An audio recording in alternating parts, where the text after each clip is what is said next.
মা বাবা কোনোদিন সন্তানের খারাপ চায় না, কিন্তু বর্তমানে পরিস্থিতির কারণে অনেক মা বাবা উল্টা, যে ছেলে কামাই করে দেয় এটা বালা, যেটা কামাই করে দেন এটা আবার উল্টা।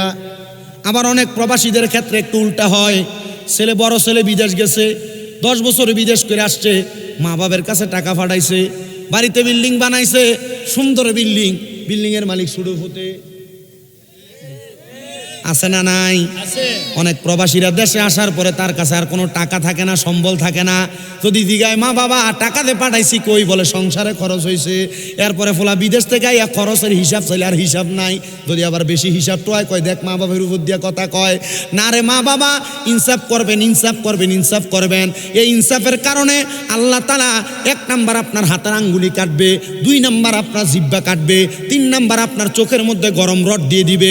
যদি আপনি ইনসাফ না করতে পারেন, ইনসাফ না করতে পারেন সন্তানদের মাঝে ইনসাফ প্রতিষ্ঠা করবেন। ও মুসলমান, ওই মহিলা বলে, হুজুর আপনি আমার জন্য দোয়া করেন, আমার সন্তানের জন্য দোয়া করেন, আল্লাহ যেন আমার সন্তানকে হেদায়েতের তৈয়বা দান করে। এবার আল্লাহর ওলি দোয়া করলেন, আল্লাহ এই মহিলার দোয়া কথা যদি সত্য হয়, তুমি আমার দোয়াটা কবুল করো, এই মহিলার সন্তানটারে তুমি একটু হেদায়েতের পথে আইনা দাও। আল্লাহ তাআলা দোয়াটা কেমনে কবুল করে শোনেন। আল্লাহর ওলি বলেন, মা আপনার ছেলের দেখা তো আমি আর পাই নাই, আজকে আপনি আপনার ছেলে যখন বাড়িতে আসবে, আপনি আপনার ছেলেকে আমার কাছে পাঠাইবেন। মহিলা বলে, হুজুরের কাছে যাবে দূরের কথা, সে 1 ওয়াক্ত নামাজও পড়ে না, 5 ওয়াক্ত দূরের কথা, জুমার নামাজও পড়ে না, আবার জুমার নামাজ দূরের কথা 2 ঈদের নামাজও পড়ে না। এমন মুসল্লিও কিন্তু এলাকাতে আছে, 5 ওয়াক্ত পড়ে না, জুমার নামাজও পড়ে না, আবার জুমার নামাজ পড়ে না, ব্যবসা করতে যায়, ঈদের নামাজও লাগ পায় না। গভীর মনোযোগ দেন বাবারাম। তাহলে আমি যে আয়াত আপনাদের কাছে পেশ করেছি, আয়াত আমার কথা না, কথা বলেছেন একজন, তিনি কে? আল্লাহ তাআলা আমার জবান দিয়া বলায় আপনারা শোনেন। আল্লাহ বলেন, ইন্নাল্লাযীনা, নিশ্চয় যাহারা, কাফারু, কুফরি করে। এই আয়াত এই 3টা বাক্যের মধ্যে শেষ হবে। বলে হুজুর কি? ইন্নাল্লাযীনা কাফারু, এই 3টা জায়গার মধ্যে আমার ওয়াজ শেষ, পরবর্তী জায়গায় যাব না, পরবর্তী জায়গায় গেলে সময় বেশি লাগবে। এ ইন্নাল্লাযীনা কাফারু, আর লাস্টে আছে উলাইকা হুম শাররুল বারিয়া। এই জায়গার মধ্যে আমার ওয়াজ হবে, আপনারা একটু মনোযোগ দিয়া শুনবেন। আল্লাহ বলে, বান্দা যারা নিশ্চয় কুফরি করেছে, তাদের ব্যাপারে আল্লাহ বলেন, উলাইকা হুম শাররুল বারিয়া। এই পৃথিবীর মধ্যে, আসমানের নিচে, জমিনের উপরে সবচাইতে নিকৃষ্ট মানুষ হলো তারা। ও বন্ধু, কুফরি করে কারা? আমি যদি আপনাদেরকে বোঝাইতে চাই, কুফরি করা হইল আল্লাহর কোরআনকে অস্বীকার করা। আল্লাহর কোরআনের মধ্যে আল্লাহ যা আদেশ করেছে তা মানা, ওই মানার বিষয়গুলাকে অস্বীকার করা কুফরি। আল্লাহ যা নিষেধ করেছে এগুলাকে বর্জন করা, বর্জন না কইরা এগুলা করার নাম হইল কুফরি। আল্লাহর সঙ্গে শিরিক করা, এটা হলো কুফরি। আল্লাহর হাবিব মুহাম্মদ মুস্তাফা সাল্লাল্লাহু আলাইহি ওয়াসাল্লামের ব্যাপারে সামান্য বিন্দু পরিমাণ আকীদার মধ্যে সন্দেহ করা কুফরি। মুসলমান, মদ খাওয়া কুফরি, জিনা করা কুফরি। বলে হুজুর কেন এই কথা বললেন? হ্যাঁ, নবীজির হাদিস শরীফের মধ্যে দেখলাম আল্লাহর নবী বলতেছে, কোনো মানুষ যখন নেশা করে, নেশা করার সময় তার ঈমান থাকে না, তার ঈমান তার কাছ থেকে চলে যায়। কোনো মানুষ যখন জিনা করে, ব্যভিচার করে, মানে একজন পুরুষ বিবাহিত অন্য কোনো নারীর সঙ্গে মেলামেশা করে, একজন পুরুষ অবিবাহিত একজন নারীর সঙ্গে মেলামেশা করে, এটা করা কুফরি। কি? কুফরি। এবার 3 নাম্বার, কোনো মানুষের নামে যখন গীবত করে, আল্লাহর নবী কয় ওই গীবত করার সময় তার ঈমান থাকে না। নবী গো কেন? নবী আমার বলতেছে গীবত করার কারণে সে মুনাফিক হয়ে যায়। ও মুসলমান, এই পয়ালগঞ্জ এলাকার চা দোয়ানে বইয়া বইয়া, মাথায় টুপিও আছে, শরীরও পাঞ্জাবিও আছে, চায়ের কাপের মধ্যে চুমুক দিয়া এই জনের বাড়ির নামে ওই জনের বাড়ির নামে গীবত কইন না বেড়া, আপনার এলাকায় নাই? কিটা ওয়াজ কামে লাগবে মনে হয়নি। আজান দিলে সবার আগে মসজিদে যায়, আবার মসজিদের বাইরে এসে সুদের টাকা খায়। নাই নাই নাই, নামাজ হইল না রে তোর, নামাজের লইলি না খবর। ধরলি নামাজ পড়লি নামাজ সারা জীবন বড় নামাজ, হইল না রে তোর নামাজের লইলি না খবর। আবার এমন বালা মানুষ সুদখোর হারামখোর আপনার এলাকাত নাই? আসেও কল। আবার এই সুদখোরটিরে ধরে নিয়ে মসজিদের সভাপতি বানায়, সেক্রেটারি বানায়, এলাকার সর্দার বানায়। আমি কথা কই না রি টিয়ের কারণে আমি জিজ্ঞেস করছি কয়েক এলাকায় সুদখোররা সভাপতি দেওয়ার কারণে। জিজ্ঞাইলাম কিরে তোরার এলাকার মসজিদের সভাপতি যারে বানাইছ তে তো তোরার এলাকার নাম করা সুদখোর, তারা কি লেগে বানাইলি? ক ভাই মসজিদের এসিডি দিয়ে সুদ করে দিছে,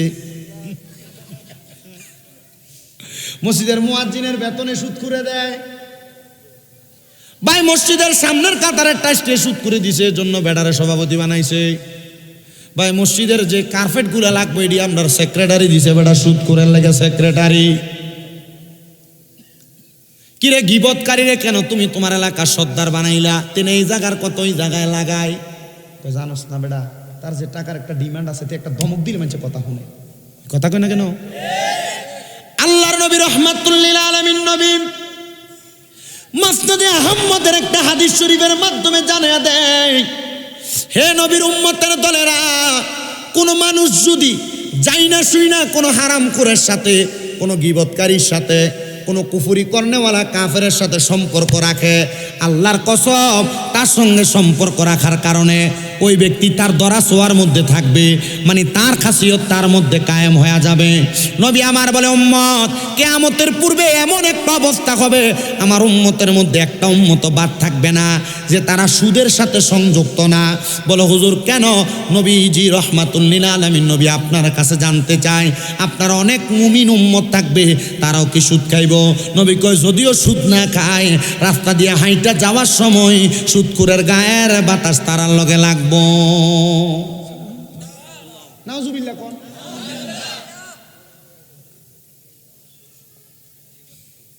হ্যাঁ বাঁচতে পারবে?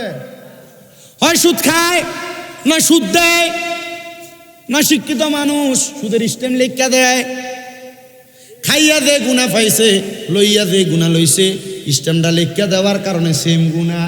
বলে হুজুর এবারটা সুদও খায় না, সুদও দেয় না, লেখকেও দেয় না, এবারটা শুধু আপনার এলাকার হাদিসাব মানুষ বেটারা সাক্ষী রেখা তারা 2 লাখ টাকা দেয়, 3 লাখ টাকা দেয়, 1 লাখ টাকা দেয়, প্রতি লাখে বছর শেষে 30,000 টাকা। আমার নবী কয় এ যে সাক্ষী হইল, এ সুদের টাকার কেউ যদি সাক্ষী হয়, এ সাক্ষী ব্যক্তিটাও সমান তাহলে অপরাধী। সাবধান, কেউ ব্যাংকেতে লোন তুললে তারা সাক্ষী হয়ে দেয় না। কিতা দিত না? লোন তুলতাম কি রে? ফান বেচ্চা খাম, মানুষের বাড়ির বাথরুম সাফ করে ভাত খাম। কি কথা কন না কেন? তো যেই কথার মধ্যে বলতেছিলাম বাবা, 3 প্রকারের ব্যক্তির ইমাম থাকে না। কয় প্রকার? এরা কাফের হইয়া যায়। নবী গো কারা? নবী আমার বলে কেউ যদি জিনা করে, জিনা করার সময় তার ঈমান থাকে না। কেউ যদি গীবত করে, গীবত করার সময় তার ঈমান থাকে না। ও নবী আর কারা? আপনার কাছে জানতে চাই। নবী আমার বলতেছে কেউ যদি নেশা করে, ওই নেশাখোর নেশা করার সময় তার ঈমান থাকে না। আল্লাহর নবী বলে এরা দুনিয়াতে সবচাইতে নিকৃষ্ট, এরা সবচাইতে পাপী। এবার আপনারা বলেন পয়ালগচ্চ এলাকায় নেশাখোর নাই, বাবাখোর নাই, গাঞ্জাখোর নাই? আল্লাহর কসম এই নেশাখোরগুলার জন্য পুরা এলাকার মানুষ বিরক্ত। এলাকার মধ্যে বলে করে কোনো কিছু রইতে দেওয়া যায় না, বল চুরি করে নেগা, কোনো কিছু রাস্তায় রাখা যায় না, নেশাখোরগুলা চুরি করে নিয়ে বেচালায়। আমি চিন্তা করলাম রে, এই নেশাখোরগুলার জন্য মানুষ যে এত জ্বলা জ্বলতাছে, আমার আল্লাহ তাআলা তাদের জন্য কেমন শাস্তি রাইখা দিছে আমার আল্লাহ তাআলাই সবচাইতে ভালো জানে। আল্লাহ কয় বান্দা শোনো শোনো শোনো, এমন নেশাখোরগুলার জন্য 1 নাম্বার শাস্তি আযাবুন শাদীদ, যন্ত্রণাদায়ক শাস্তি। এমন ফিডা ফিটবো কাঁচা বাঁশের গোড়া দিয়া বাইরাইব। নেশাখোর নাই? এ আমার যুবক ভাইরা, সোশ্যাল মিডিয়ার মাধ্যমে যারা দেখছেন সবার কাছে আবেদন, আমি চেষ্টা করি সব মাহফিলে 2-1 বার এই কথাগুলা বইলা দেওয়ার জন্য। দেখবেন যারা নেশা করে স্বাভাবিক বর্তমান জামানায় নেশার উপদ্রব যেখান থেকে শুরু হয় সেটা হলো সিগারেট। কি কথা কন? সেটা হলো সিগারেট। অনেক সিগারেট খুঁটদের সাথে কথা জিগাইলাম, ভাই সিগারেট খাও কেন, খাইলে লাভ কি? একটা ফুংডা দো, তে আমার উত্তর দেয়, দুইটা কবুতর জব করে খাইলে যে শক্তি, একটা সিগারেট খাইলে বলে এই শক্তি। নাউজুবিল্লাহ কইছেন, নামটা আসেন কেন? আরো জোরে কন নাউজুবিল্লাহ। আব্বা, আপনার এখানে যারা বসছেন মোটামুটি যারা আগে এসে তারা বইয়ে এসে, আপনারা যারা পরে আসছেন যদি কষ্ট হয় একটু ঘুরে এসে বসবেন, কারণ শীতকাল তো মানুষ জায়গাটা বই একটু গরম করছে। যদি কই সামনে বই তো কোনের দরকার নাই, আবার বোয়া কইেন না, মানে বই তো কইেন না, ও মোবাইলওয়ালা ভাই বই তো কইেন না, আপনি দাঁড়িয়ে থাকেন, ফয়জন আপনি বইয়েন, আরেকজনটা কইবেন না। হ্যাঁ, যার মনে চাইতেই বইব। ও মানুষের কষ্ট করে জায়গা গরম করে না। আপনার কি কষ্ট হইতেছে? আমার ওয়াজ শুনতে অসুবিধা হইতো না তো আপনারা যদি কতক্ষণ কথা বলি, কারণ আজকের মাহফিলে বুলেট 2 বক্তা বাকি রয়েছে। মোবারক হোসেন জালাল হিসাব, আমি লেদা থাকতে পারে যা দেখছি অন তাই আছে, মারহাবা কন। আর জালালি তো ওনারা একটু গরমই হয়, ওনাদের ওয়াজ মোটামুটি সবাই শুনতে, এই বুড়ারা কিন্তু আমার ওয়াজ শুনতে না, এতারা আইসে জালাল হিসাবের ওয়াজ শুনতো। আল্লাহ কবুল করো, আমিন কন। আল্লাহ যেন ওনার হায়াতে বরকত, অসুস্থ মানুষ দোয়া করবেন, আল্লাহ যেন ওনার হায়াতে বরকত দেয়, ওনার ছেলেটা জামিয়াতে পড়ালেখা করে, আল্লাহ যেন ওনার ছেলেটাকে শেফা দান করে, আমিন কন। আরো ধরে কন আমিন।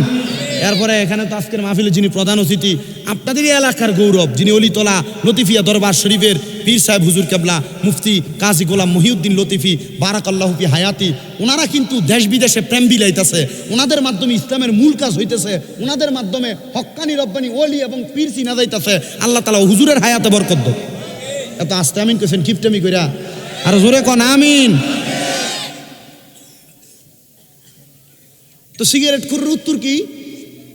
মানে একটা সিগারেট খাইলে 2 কবুতরের শক্তি।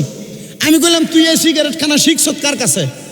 হ্যাঁ কয় এক দোস্ত একদিন কইছিল, দোস্ত তুই তো খাস না, আজকে একটু একটা টান দিয়ে দেখ কেমন লাগে। এই সিগারেট খানা শুরুটা কিন্তু এখান থেকে হয়। কথা কন না কেন? আমি এক ডক্টরের বক্তব্য শুনে আমি অবাক হয়ে গেলাম। কিরে উনি এ কথা বলতেছে? বলে হ্যাঁ, যখন একটা ছেলে সিগারেট খানা শিখে তখন তার যেই কোনো বন্ধু সে সিগারেট না খাইলেও বলে আজকে একটু খা, কিছু হইতো না, একটা টান দিলে কি হইব। কথা বলেন না কেন? এখান থেকে আপনার জীবন ধ্বংসের পথে যায়। এ যুবক ভাইরা, আজকে যারা পয়াল গচ্ছর জমিনে এ জান্নাতের বাগান মাহফিলের ইন্তজাম করেছো, তুমি কি নিজে ইচ্ছা করে এটা করতেছ? তো এই স্পিকার বন্ধ হয়ে থাকা, আরে মাইক বা থাক, এটা বন্ধ হয়ে থাকা কি দিসটা মিশিং নি দিসটা, তুমি মিশিংটা লাইরে দে প্রয়োজনে, একটা মিশিং একটা আনছস না, একটু কইরা দিতা, তোমার সাউন্ড ঠিক আছে। আল্লাহ কবুল করক, জোরে কোন আমিন। ভাই সাহেব থাক, হাততাম না কইতাম, কারণ এতার আমি আইতো কি কষ্ট দিতাম, আমরা যেমনে থাকেন বইয়ে থাকেন না, এমনি থাকে রাগ দেবো, কই আগ দেবো আপনারা কোন। আল্লাহ কবুল করক, জোরে কোন আমিন, মোহাব্বতে কোন আমিন। এই জন্য আপনাদেরকে এই যুবক ভাইরা, যে বন্ধু তোমাকে বলবে সিগারেটটা একবার দেখার জন্য, একবার খাওয়ার জন্য, মনে করবা সে তোমার বন্ধু না, সে তোমার জাতিগত দুশ্মন, সে তোমার নেশার দিকে নিতেছে। তুমি যখন নেশা করবা, নেশা করার সময় তোমার ইমাম থাকবে না। যদি তোমার ইমাম তা থাকে, আল্লাহর কাছে তোমার কোনো দাম নাই, রসুলের কাছে তোমার কোনো দাম নাই, নবীর উম্মত ফেরেশতাদের কাছে তোমার কোনো দাম নাই। এবার বলেন নেশা কি করব না ছাড়ব? ও আল্লাহ, নেশার কারণে কত পরিবার ধ্বংস হয়ে গেছে, কত পরিবার ধ্বংস হয়ে গেছে। আল্লাহ কয় বান্দা শুনো শুনো, এই নেশা করার কারণে একটা মানুষের জীবন কেমনে বরবাদ হয়ে যায়। রুম দেশ এলাকার বড় মাপের একজন আল্লাহ তাআলার খাস ওলি, ওনার জীবনী থেকে কিছু কথা বললে আপনারা বুঝতে পারবেন। ওই আল্লাহর ওলি বলতেছে, আমি একদিন ফজরের নামাজ পড়ে রাস্তা দিয়ে হেঁটে হেঁটে যাচ্ছি, এমন টাইমে একজন যুবক আইসা একটা নামাজের মুসল্লা নিয়ে আসছে। এ আল্লাহর বান্দা, তুমি মনে হয় রোমের বড় মসজিদ থেকে নামাজ পড়ে আসছো? বলে হ্যাঁ। এ যে আমার হাতে নামাজের মুসল্লাটা দেখতে পাও, আমি এটা বেচছাম। আল্লাহর ওলি কই, কি রে, হ্যাঁ নামাজের মুসল্লা ব্যস্ত আনছে, মুসল্লা দেখতে দেখা যায় ফুরান, তো যে ব্যক্তি মুসল্লা বেচে এ কি ফুরান মুসল্লা বেচবো? নামাজের মুসল্লা যায় নামাজ। আল্লাহর ওলি ডাক দিয়ে বলেন, এ বাবা, তুমি নামাজের মুসল্লা বিক্রি করার জন্য নিয়ে আসলা, কারণ কি তোমার কাছে জানতে চাই। হুজুর আমার টাকার দরকার, আপনি নামাজের মুসল্লাটা ক্রয় করবেন কি না। ওই দিক দিয়ে ছেলের মা বলে, ফজরের নামাজের পরে আমি 2 রাকাত নফল নামাজ পড়ি, ফজরের পরে 2 রাকাত নফল নামাজ, এটার হুজুর কি কয়? এশরাক। কেউ কেউ এটা সুন্নত নিয়তে পড়েন। আল্লাহর ওলি ডাক, আল্লাহর ওলি উনি বলেন আমি নামাজের মুসল্লাটা তার কাছ থেকে ক্রয় করলাম। ক্রয় করার পরে ওই মহিলাটা চিন্তা করতেছে আমি নামাজ আদায় করব, আমার নামাজের মুসল্লাটা খুঁজে পাচ্ছি না। এমন টাইমে দেখলাম আমার ছেলেটা আমার ঘরে আসছে। জিগাইলাম আমার সন্তান, তোমার কাছে আমি জানতে চাই, আমি যে নামাজ পড়তাম তোমার বাবা ইন্তেকাল করার আগে আমি মহিলাকে নামাজের জন্য বাসর ঘরে যাওয়ার সময় এই নামাজের মুসল্লাটা উপহার দিয়েছিল। এ সন্তান, তোর বাবার শেষ কোনো সম্পদ আমি মায়ের কাছে ছিল না, একটা সম্পদ ছিল, এটা হলো নামাজের। মানে ওই স্ত্রীকে তার স্বামী বাসর ঘরে উপহার দিছিল। এটা কি উপহার দিছে? নামাজি। তার মানে দেওয়ার উদ্দেশ্য কি? বউ কি নামাজ স্মরণের লেগা না সারণের লেগা? কথা কন, কথা কন। আল্লাহর ওলি বলেন ওই মহিলার খবর আমি জানি না, ওই মহিলা নিজে নামাজের মুসল্লাটা তালাশ করতেছে। মহিলা ডাক দিয়া বলে, জগৎবাসী, আমার সন্তান যখন আমার ঘরের মধ্যে আসলো, জিজ্ঞাসা করলাম ও আমার সন্তান নামাজের মুসল্লাটা কই? মহিলা কয় আমার ছেলের একটা অভ্যাস ছিল, পুরা রুম এলাকার যত নেশাখোর ছিল নেশা করত, আমার ছেলে ছিল ওই নেশাখোরদের গুরু। নেশাখোরের এই জন্য দেখবেন নেশাখোররা লাগে যখন কেউ ঝগড়া লাগে আজকা তার পক্ষ 10-15 জন করতে জানি চললি ঠিক কিনা। মানে ওই যেটির লোকে শরীকে নেশা করে এগুলা তার পক্ষ হইয়া ওই আমার ঝগড়া করার জন্য আসে। কথা কন না কেন? ওই মহিলা বলেন আমার সন্তান হলো এই পুরা রোম এলাকার নেশাখোরদের মধ্যে অন্যতম। আমার সন্দেহ হইল ঘরের মধ্যে যা কিছু আমি রাখতাম আমার ছেলে কখনো কখনো নিয়ে বিক্রি করে নেশা করে ফেলতো। নেশাখোররার কিন্তু একটা স্বভাব, নিজের ঘরের জিনিসও বোঝে না, মানুষের ঘরের জিনিসও বোঝে না। যখন বেড়াটা উঠতে যায় তখন নেশা করবার লাগা মানুষের মাল সামান ঘরের মালও চুরি করে বেচালায়। ওই মহিলা বলে আমার সন্তান যখন আগমন করলো, জিজ্ঞেস করলাম বাবা তুমি বলো না তোমার বাবার দেওয়ার শেষ সম্বল নামাজের মুসল্লাটা কোথায়? ডাক দিয়া বলে মা, অন্যদিন তো আমি নেশা করতাম কিছু না কিছু সামান বিক্রি কইরা, আজকে আমার কাছে নেশা করার মতো কোনো টাকা ছিল না। আপনার যেই নামাজের মুসল্লা আমি ওই নামাজের মুসল্লাটা বিক্রি করে দিছি, বিক্রি কইরা মাত্র আমার আল্লাহর দরবারে দোয়া করে, আল্লাহ গো আমার সন্তান যেহেতু নেশা করে, আমার নামাজের মুসল্লাটা বিক্রি কইরা ওই সন্তানটা এখন নেশা করে ফেলছে, আল্লাহ তুমি আমার সন্তানটা হেদায়েত দান করো। ওই দিক দিয়ে আল্লাহর ওলি বলে এটা কোনোভাবে ব্যক্তিরে নামাজের মুসল্লা বিক্রি করে দিছে। আল্লাহর ওলি বলে আমি নামাজের মুসল্লাটা হাতের মধ্যে নিয়ে রোম এলাকার প্রত্যেক ঘরের সামনে গেলাম, এই রোম এলাকার ঘরের বাসিন্দা এই নামাজের মুসল্লাটা কি আপনারা নাকি এই রোম এলাকার বাস? এই এখান থেকে সরো বাবা, এখান থেকে যাও, যাও তুমি এখান থেকে যাই, এদিকে যাই গো, ওইদিকে যাও, ডিস্টার্ব বলে বাদ, যেমনি আছে আমি এমনি ওয়াজ করলাম, এদিকে যাও, তুমি মাইকের কাছে আড়াইবে না, ঠিক আছে? মুসলমান রোম এলাকার ওই আল্লাহর ওলিটা সব ঘরের দরজায় যায়। মানে উনি চিন্তা করলেন নামাজের মুসল্লা বিক্রি করছে, হয়তোবা তার ঘরে অভাব কি কম না বেশি? বেশি মনে করিয়া উনি রোম এলাকার ওই ঘরের সামনে যাইতেছে, দেখো এই মুসল্লাটা কি আপনাদের? এই নামাজের মুসল্লাটা কি আপনাদের? সব ঘরের সামনে দেখো এই মুসল্লাটা কি আপনাদের? সবাই কয় না। লাস্ট একটা ঘরের দরজা বন্ধ করা, আল্লাহর ওলিকে আমি ঘরের সামনে গেছি, সালাম দিলাম আসসালামু আলাইকুম ওয়া রাহমাতুল্লাহ। ঘরের দরজা খুলছেন, হে মা এই নামাজের মুসল্লাটা কি আপনার? মা চোখের পানি ছাইড়া দিছে, কান্দে আর ডাক দিয়া কয় আল্লাহ এই মুসল্লাটা তো আমার স্বামীর শেষ সম্বল, যেহেতু নামাজের মুসল্লাটা আমি পাইয়া গেছি, হে আল্লাহর ওলি কে গো আপনি? আপনার আমি চিনি না, আপনি মুসল্লা ফাইলেন কই? আল্লাহর ওলি বলেন, এই মুসল্লাটা একজন ছেলে আমার কাছে বিক্রি করছে। আপনি কে? আপনার পরিচয় কি? উনি বলেন, আমি হইলাম রোম এলাকার বড় মসজিদের খতিব। বলে, এই মুসল্লাটা আপনি কি তার কাছ থেকে কিনছেন? বলে, হ্যাঁ। মহিলার চোখের পানিগুলা ছাইরা দিয়া কান্দে আর ডাক দিয়া কই, ও রোম এলাকার বড় মসজিদের খতিবে মুকাররাম, আমার নামাজের মুসল্লা যেই ছেলেটা আপনার কাছে বেচছে, এই টাকা দিয়া কি করছে জানেন? আমার ছেলেটা নেশা করছে। আমার ছেলেটারে হেদায়াত দেওয়ার জন্য আল্লাহর কাছে কত দোয়া করি, আল্লাহ তো আমার দোয়া কবুল করে না।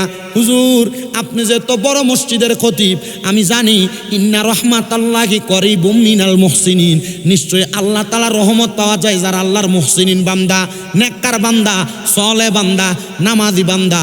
আল্লাহর দুনিয়াতে যারা আল্লাহর ওলি, তাদের দোয়ার কারণে আল্লাহ তাআলা তার দোয়াটা কবুল করে।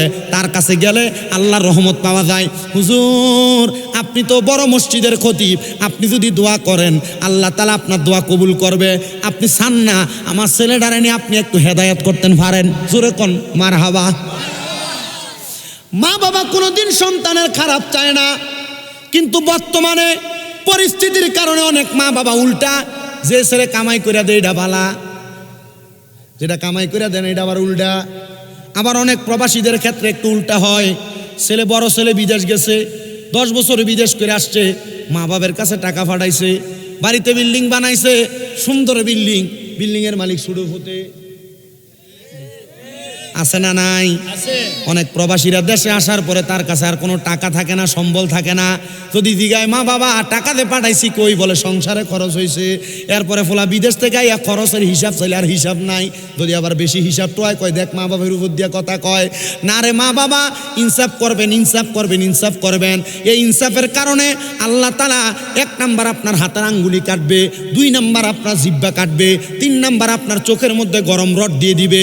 যদি আপনি ইনসাফ না করতে পারেন, ইনসাফ না করতে পারেন সন্তানদের মাঝে ইনসাফ প্রতিষ্ঠা করবেন। ও মুসলমান, ওই মহিলা বলে, হুজুর আপনি আমার জন্য দোয়া করেন, আমার সন্তানের জন্য দোয়া করেন, আল্লাহ যেন আমার সন্তানকে হেদায়েতের তৈয়বা দান করে। এবার আল্লাহর ওলি দোয়া করলেন, আল্লাহ এই মহিলার দোয়া কথা যদি সত্য হয়, তুমি আমার দোয়াটা কবুল করো, এই মহিলার সন্তানটারে তুমি একটু হেদায়েতের পথে আইনা দাও। আল্লাহ তাআলা দোয়াটা কেমনে কবুল করে শোনেন। আল্লাহর ওলি বলেন, মা আপনার ছেলের দেখা তো আমি আর পাই নাই, আজকে আপনি আপনার ছেলে যখন বাড়িতে আসবে, আপনি আপনার ছেলেকে আমার কাছে পাঠাইবেন। মহিলা বলে, হুজুরের কাছে যাবে দূরের কথা, সে 1 ওয়াক্ত নামাজও পড়ে না, 5 ওয়াক্ত দূরের কথা, জুমার নামাজও পড়ে না, আবার জুমার নামাজ দূরের কথা, 2 ঈদের নামাজও পড়ে না। এমন মুসল্লিও কিন্তু এলাকাতে আছে, 5 ওয়াক্ত পড়ে না, জুমার নামাজও পড়ে না, আবার জুমার নামাজ পড়ে না, ব্যবসা করতে যায়, ঈদের নামাজও লাগ পায় না।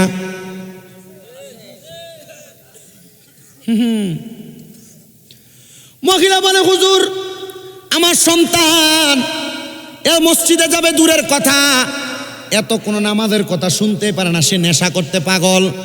আল্লাহর ওলি বলে, মা আপনার সন্তানকে আপনি একটা হেকমতে কথা বলবেন। বলে, কি কথা? আপনি আপনার ছেলেকে বলবেন, সে যদি আমার সঙ্গে দেখা করে তাহলে আমি তাকে নেশা করার জন্য কিছু দেরহাম দিব। মা কই, হুজুর মিশা কথা তো কন যাইতো না, হুজুর মিথ্যা হইল সকল ফাফের মূল। আল্লাহর ওলি হেকমত অবলম্বন করলেন। আল্লাহর ওলি বলছে, মা 3 জায়গায় মিথ্যা কথা বলা যায়, নবীর হাদিস থেকে শিক্ষা। কয় জায়গায়? 3 জায়গায় মিথ্যা বলা যায়। বলে, কোন 3 জায়গায়? বলে, 1 নাম্বার কোনো মানুষকে হত্যা থেকে, মৃত্যু থেকে বাঁচানোর জন্য, 2 নাম্বার কোনো মানুষের ঝগড়া সমাধান করার জন্য, 3 নাম্বার স্বামী স্ত্রী মিল মোহাব্বত, স্ত্রীকে খুশি করার জন্য। মনে করেন বউটা এত সুন্দরও না, এত কালাও না, শ্যামলা, তবুও বউ রাগ করলে তারা একটু ফার্ম দেওয়ার লাগে, তোমার মতো ফরির মতো বউ পাইছি, আমার জীবন ধন্য। এ জায়গায় মিথ্যা বলা যাবে। মা আপনার ছেলে তো মরণ থেকে বাঁচার জন্য, আপনার ছেলে মরার পরে জাহান্নামে যাবে, এটা থেকে বাঁচার জন্য একটা মিথ্যা বলবেন, তবে আল্লাহর কাছে মাপ চাইয়েন আপনি।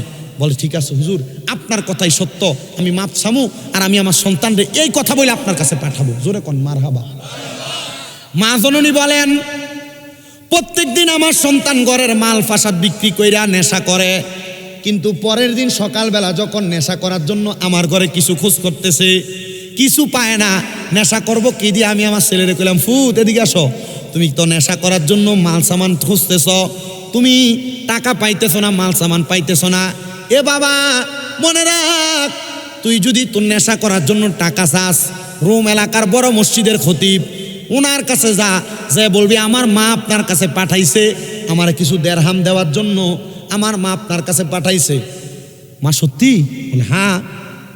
ওই ছেলে দেরি করলেন না, রোমের মসজিদের খতিবের সামনে যাইয়া বলতেছে, হুজুর আমার আম্মা জান পাঠাইছে কিছু দেড়হাম দিতেন। হুজুর একটা মোহরানা, একটা দিনারের প্যাকেটকে ফুটলিকে এমনভাবে হাতের মধ্যে নিলেন। এ বাবা আমার কাছ থেকে তুমি নিবা, আমি জানি তুমি নেশা করো, কথা সত্য? বলে হ্যাঁ। বাবা তুমি যদি আমার কাছ থেকে কিছু নাও, আমি কোনো অপবিত্র ব্যক্তিকে কোনো কিছু দেই না। এই যে আমার সামনে একটা পুকুর দেখতে পাও, এই পুকুরের মধ্যে বিসমিল্লাহ বলে 3টা ডুব দিবা। কয়টা? 3টা ডুব দিবা।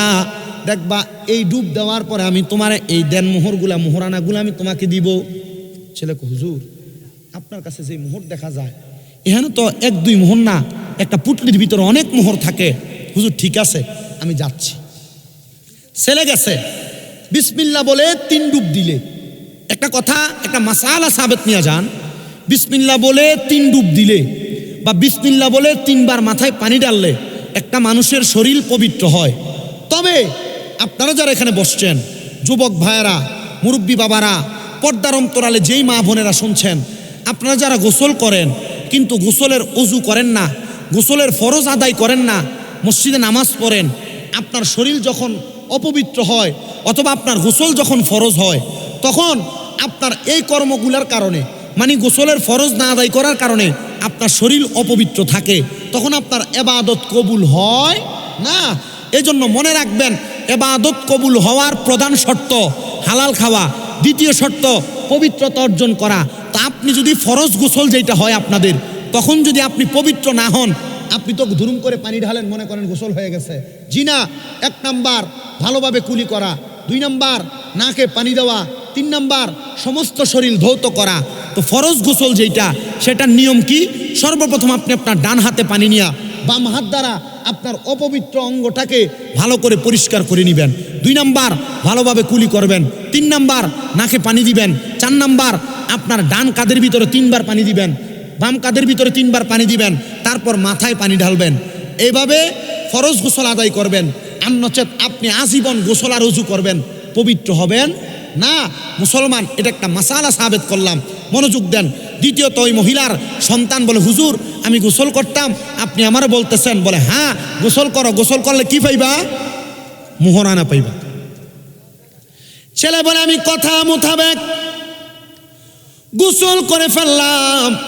গোসল করে আসার পরে ওই আল্লাহ পাকের বান্দা, রোমের বড় মসজিদের খতিব আমাকে মোহরানাগুলা আমার হাতের মধ্যে দিয়ে দিছে। মোহরানাগুলা পাইয়া আমি আবার ওই মোহরানাগুলা নিয়ে দৌড়ে চলে গেলাম মদের বাটিখানার মধ্যে। মদের বাটিখানার মধ্যে যাওয়ার পরে আমি দেখলাম পুরা বাটিখানার মানুষ আমারে দেখা দৌড়ে দৌড়ে পালায়া যাইতেছে। অবাক বিষয়। অন্যদিন আমি মদের বাটিখানায় গেলে আমার টাকা নগদ পাবে, এই জন্য এই বাটিখানার মানুষ আমারে মদ আগে আগে দিত। কিন্তু ওই দিন আমার হাতের মধ্যে টাকা ছিল, কিন্তু মদের বাটিখানার মানুষ আমার কাছ থেকে দৌড়ে দৌড়ে পালায়া যাইতেছে। ও মুসলমান, ও আমার পয়াল গচ্ছর বাবারা, এবার আল্লাহর বান্দা বলে এবার আমি রাস্তা দিয়ে হাঁটতেছি, আমি দেখলাম মানুষ আমার রাস্তায় দেখা দৌড়ে দৌড়ে পালায়া যায়। আমি বাড়িতে গেলাম, বাড়িতে যাওয়ার পর দেখলাম আমার মা জননী আমি সন্তানের চেহারা দেখে একবারে মাতাল হয়ে পড়ে গেছে। আমি জিজ্ঞাসা করলাম, হে মা, আমাকে দেখে আপনি কেন মাথা বেহুশ হয়ে চক্কর দিয়ে পড়ে গেলেন? আপনার কারণটা আমি জানতে চাই গো মা। মা জননী ডাক দিয়া কয়, এ বাবা, মাথার চক্কর দিয়ে পড়ার কারণ হইল তুমি যে আমার ঘরে আসছো, আমার স্বামীর ইন্তেকালের পরে আমার ঘরের মধ্যে কোনো পরপুরুষ আসে নাই, তুমি কেন আমার ঘরের মধ্যে আসলা? ছেলেটা ডাক দিয়া কয়, মা আমি আপনার ছেলে, আমি আপনার ঘরে আসবো না, কার ঘরে আসবো? মা ডাক দিয়া কয়, আমার ছেলের চেহারা প্রিন্সের মতো বড় সুন্দর, তুই ছেলের চেহারা এত কালা, সন্তান রে, তুই ছেলে আমার কাছে আসছ, তুই আমার ছেলে না, কারণ আমার ছেলের চেহারাটা ছিল বড় সুন্দর। মা কয় না, তুই আমার কাছ থেকে চলে যা। ওই নেশাখোর ছেলেটা বলে, পৃথিবীর যে জায়গার মধ্যে আমি যাই, রোম এলাকার কোনো মানুষ আমার জায়গা দেয় না। মসজিদের খতিবের কাছে গেলাম, হুজুর কেউ তো আমার জায়গা দেয় না, আপনি আমারে কি লীলা দেখাইলেন? বুঝলাম না গো হুজুর, আপনি আমারে একটু পরিবর্তন করে দেন, মানুষ যেন আমারে গ্রহণ করে। বলে বাবা কোথায় যাইবে এটা তোমার বিষয়। ছেলে ডাক দিয়া কয়, যাওয়ার মতো কোনো জায়গা তো আমার কাছে নাই, আপনি আপনার কাছে আমারে রেখে দেন। হুজুর বলে বাবা মনে রাখবা, কোনো নেশাখোরের জায়গা আল্লাহর ওলির দরবারে হয় না। যেই ব্যক্তি নেশা করে তার জায়গা আল্লাহর ওলির দরবারে হয় না। হুজুর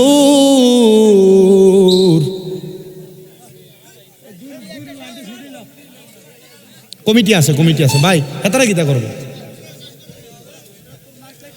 হ্যালো।